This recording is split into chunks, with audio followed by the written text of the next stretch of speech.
दो तीन उदाहरण देना चाहता हूं कि ईडी सीबीआई का दुरुपयोग कैसे हुआ करता था, और ईडी और सीबीआई नहीं, बहुत सारी एजेंसीज का हुआ करता था।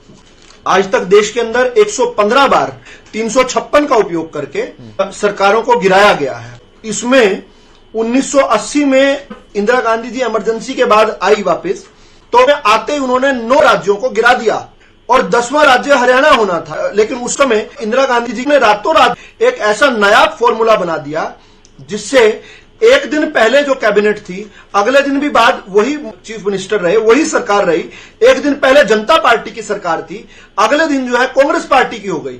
ऐसा काम किया है इन लोगों ने। जून 1975 को श्रीमती इंदिरा गांधी जी का चुनाव रद्द करने का इलाहाबाद हाईकोर्ट ने फैसला दिया था।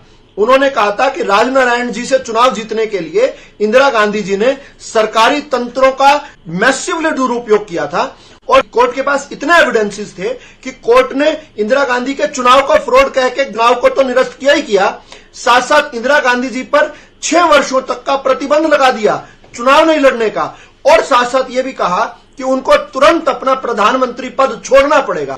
इंदिरा गांधी जी के पास अब कोई विकल्प नहीं रहा था, अब उनको कोर्ट का फैसला मानते हुए पद छोड़ना होता। लेकिन उन्होंने क्या किया, उन्होंने सत्ता लोलुपता के चक्कर में इमरजेंसी लगा दी। रातों रात सारे विपक्षी नेताओं को, मुरारजी भाई को, अटल बिहारी वाजपेयी जी को, सभी लोगों को जेल में डाल दिया। जयप्रकाश नारायण जो गांधीवादी थे, 80 वर्ष के गांधीवादी को जेल में डाल दिया। सारे देश के विपक्ष को जेल में डाल दिया। न्यायालयों पर ताला लगा दिया। आप किस प्रकार की बातें किया करते हैं?